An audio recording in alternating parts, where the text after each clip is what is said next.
So, today magdi-demonstrate tayo kung paano gumawa ng web application that is vulnerable to SQL injection. Then, tignan natin how attackers can exploit the vulnerability and how can we ensure or secure our application using a prepared statement. So, let's get started. So, first is gagawa muna tayo dito ng database natin. Then, let's call it siguro is ito. May napag-practicean ako kanina, so yan. Then, click natin.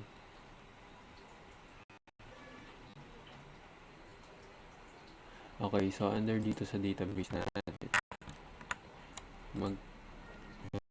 gagawa tayo ng table. So, generate na lang ako ng code for creating a user's table. Then, explain ko na lang. So, meron tayong ID dito, which is an integer and auto increment. Then, it is also the primary key. Then, username and password. So, this demonstration, yung password natin, naka-varchar na lang muna. Isa demonstration lang naman. So, click natin yung go. So, ayan, may users table na tayo dito. May users tayo, then may tatlong field, which is the ID, username, and the password. So, ngayon is mag-insert tayo ng ng data. So, from SQL, right? So,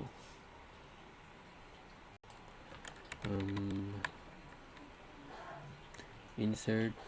Okay, so SQL tayo. So, insert into. Okay, so dito na lang.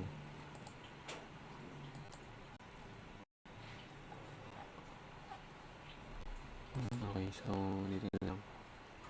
So, insert into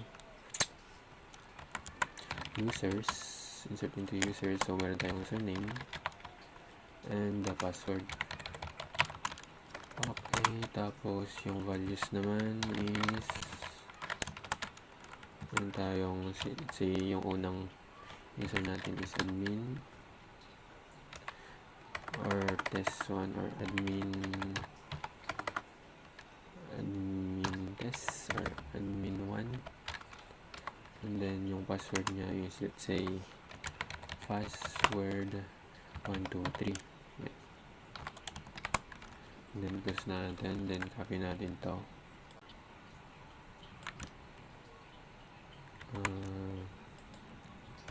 Paste natin. So, meron tayong kulang dito. Also dito. Okay, so gagawin lang natin dito, let's say user 1, then password, say test 1, 2, 3. Okay, so click natin yung go. So, as you can see sa users natin,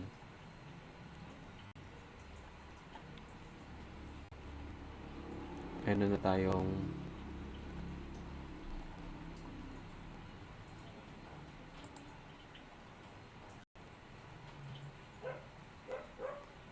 sa users natin, meron na tayong dalawang user dito, which is si admin1 tsaka si user1, and then yung password nila.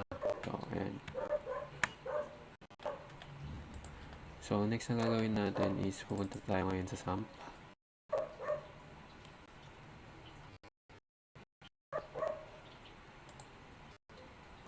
SAMP folder natin, htdocs, since PHP yung gagamitin natin. So, click lang tayo ng new folder dito. Let's say, laboratory 2. And then, click lang natin.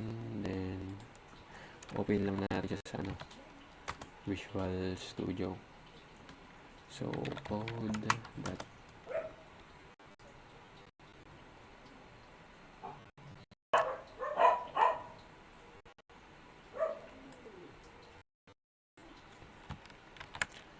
Dito lang tayo ng index, which is yung login page, the PHP, then yan.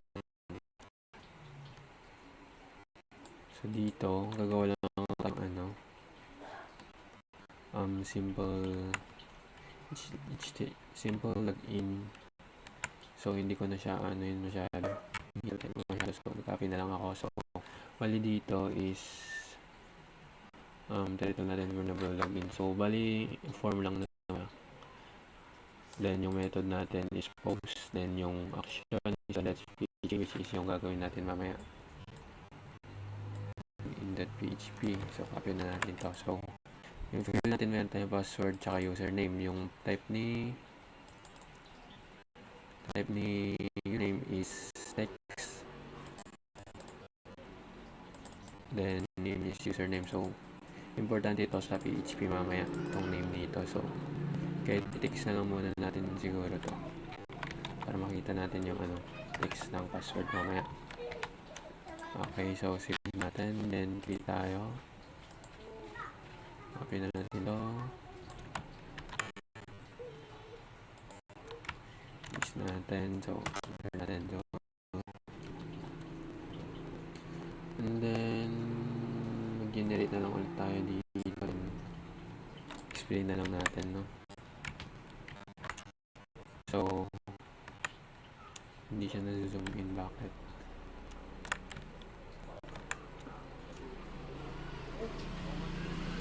Ayos natin.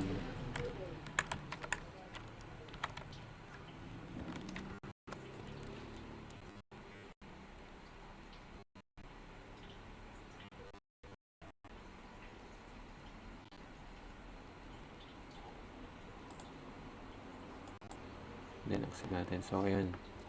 So bali dito, nakakita siya ng secured statement, which is or secure yung prepared na. So ito lang muna natin yung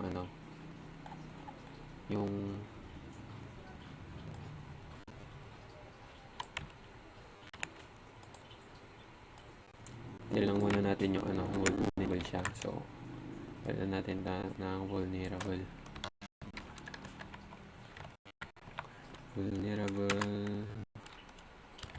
query,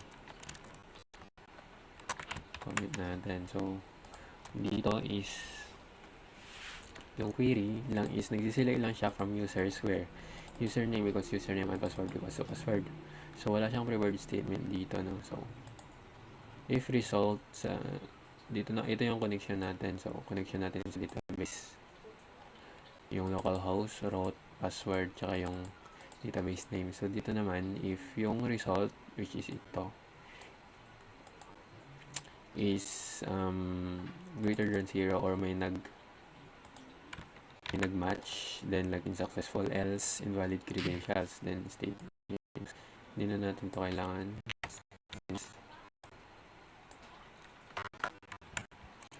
So ano pa lang naman tayo.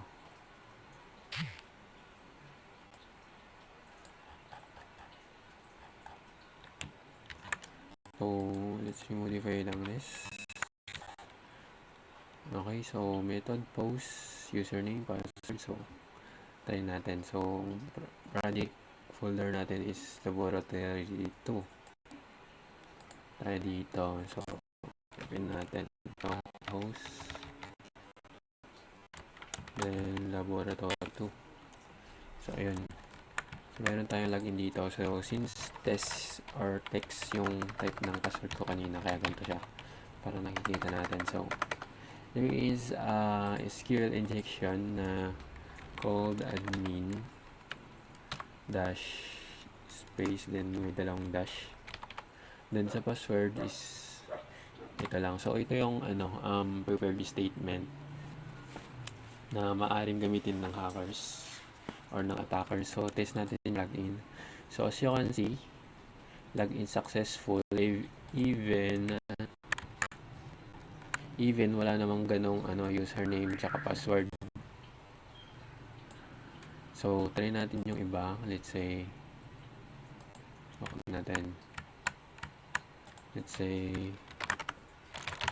kung ano na yan, tapos yung password. Okay, so login natin.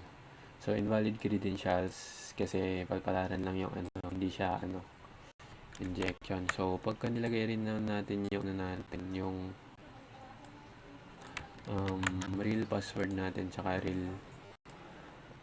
real credentials ba. Yan. So, admin 1, then password 123, copy natin. Then, login natin. So, ayun, login successful. Kasi nga, yun yung gamit natin. Then, ito ulit yung natin. Admin. Yung serial injection natin. Then, to.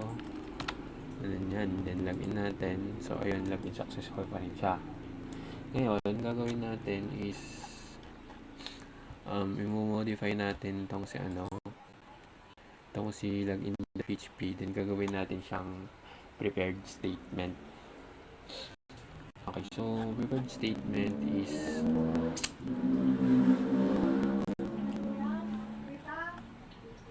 kakapin na lang natin to ulit. Then explain ko na.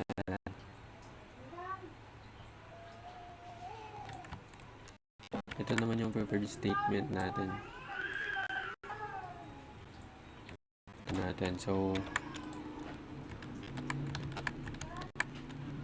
ito yung vulnerable query, vulnerable injection. Then ito naman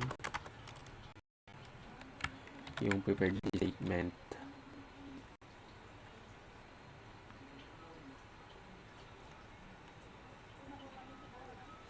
So bali yung ginagawa naman natin dito is meron tayong prepared na statement which is uses a prepared, then yung username niya dito is nakaganto, and then supposed to be or it must be dalawang string, and then execute niya yung statement dito. So after executing this statement is i-store siya sa variable na result.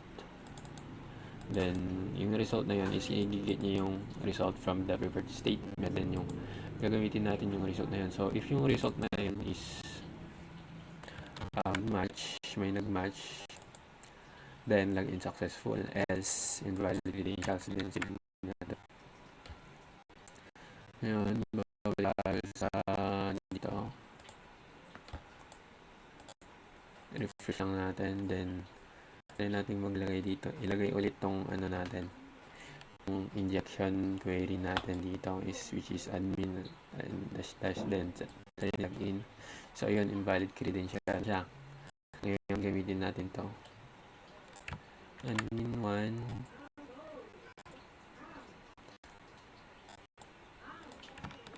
so Ctrl V, then password 123, password 123. So for better visual lang, para mukhang password talaga siya, gawin natin itong password. So natin, balik tayo doon, refresh natin. So admin 1, then password 123, login natin. So ayun, login successful. So we've seen how a simple SQL injection attack compromise a web application and how a prepared statement can effectively prevent such as attack. So always secure your coding practice to protect your applications. Thank you and happy coding. So yun lang. Thank you.